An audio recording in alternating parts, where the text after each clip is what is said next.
Hey guys, what's up? It's Solo, and today we're going to be talking about what I like to call the betrayal theory.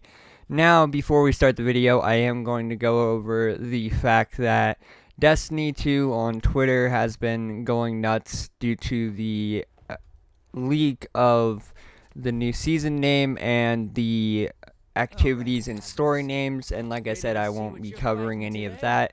But also, the leaker known as Liz is also going to be taking a break from doing leaks indefinitely until at least after Lightfall. But with that being said, let's get into the betrayal theory and who potentially could turn against the Guardians in the event that everything falls to the ground.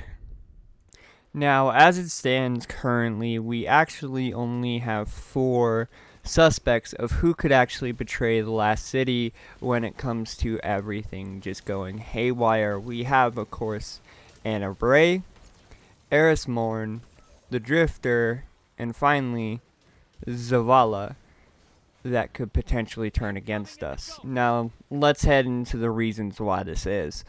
Firstly, to look at these reasons, we're going to be looking at Bray. Now, if you guys don't know, Bray, who's a part of the Bray family, has also turned against us in a different timeline known as the Dark Future lore book, where Elsie Bray has come from to kind of change the future. Now, Bray betrayed her sister and the rest of humanity due to the fact that her sister was never there, and that gap in her emotional state was eventually filled by the darkness, who eventually taught her to use stasis, and then eventually taught her to switch the sides in the hopes that her family could stay together. And in the end of the lore book, she eventually is killed by Eris Mourn, and the false promise that was made to her was eventually unkept, and then Elsie Bray jumps to the present day. Now, with this, the Bray of our timeline actually does still have Elsie Bray to be a role model, and also has talked it out with her sister about what's going on and everything else. And that's where she currently stands in our timeline, is that she seems fine, but she's also more focused on Rasputin and getting him into his exo body than dealing with Elsie Bray at War of the Darkness at this point.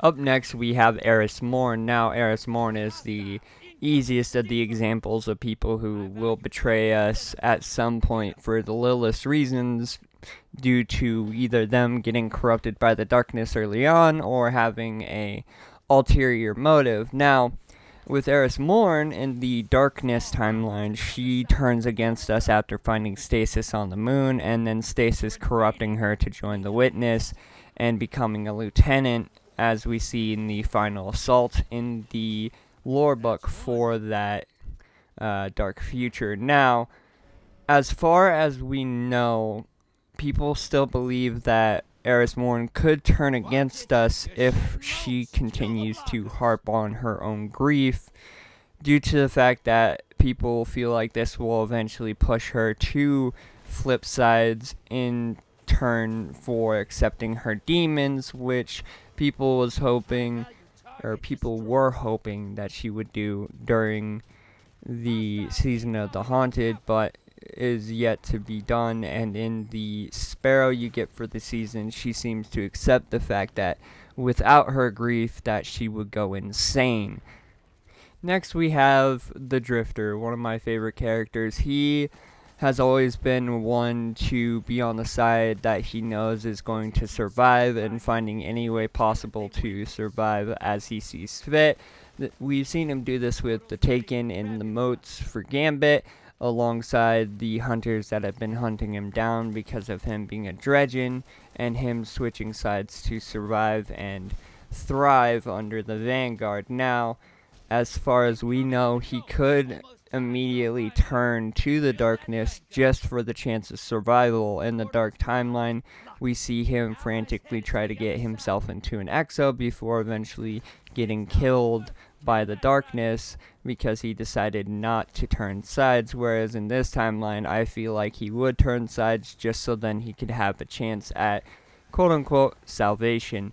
Now, we could see this in the future, but as of it standing right now, the Drifter probably has the least likely chance of turning to the darkness.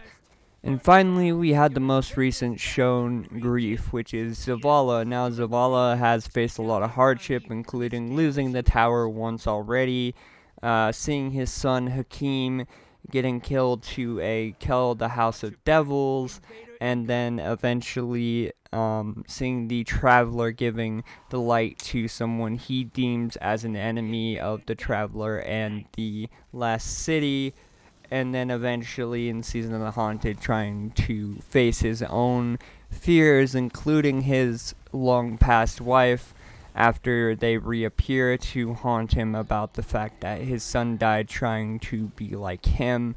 And it gives the feeling of if he were to lose the Last City, especially with his dialogue during the end of this season, that he would have nothing left to lose. Now, someone with nothing left to lose is a dangerous person, especially if they're given an outlet to channel what they don't have to lose and use it on something else, which makes sense that he may be a suspect for returning to the darkness if everything were to go down. Alright, so the question we ask ourselves is, who is most likely to betray us in the future? Now, with all these examples, there are differences, including the ones from the Dark Timeline, where we've seen bits and pieces change from their futures, where Eris Mourn had Elsie Bray to teach her how not to get corrupted by the darkness, and then Anna Bray being able to talk to her sister and basically come to terms with everything.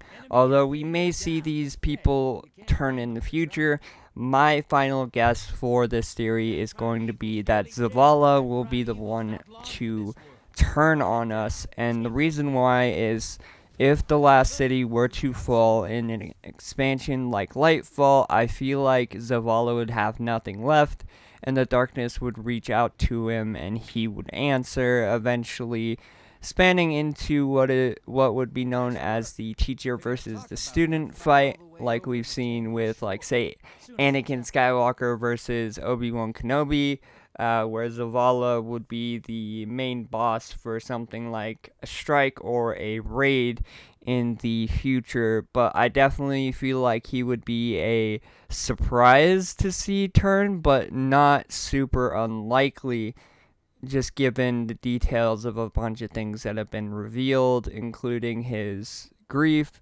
and his stress, and if he were to lose everyone else, I feel like he would have nothing left and turn to the darkness, and then eventually become a threat to humanity himself. And with that being said, ladies and gentlemen, we've hit the end of the video. That was the Betrayal theory.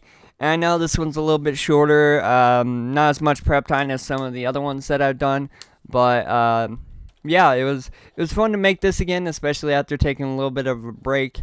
But my next video should be about Gambit, and then the next set of videos are going to be, of course, about the 23rd and the reveals and everything that's coming along with that, and reactions, which I'm going to have a face cam for. I'm going to try to get my face cam working. I know last time I tried to do it, it didn't work. But anyway, guys, yeah, if you guys enjoyed the video, hit the like button, comment down below. Who do you think is most likely to betray the Last City? I feel like Zavala is definitely one that's on the board, but I feel like he'd be a surprise, but he definitely has his own intentions that could change based on the outcome of Lightfall.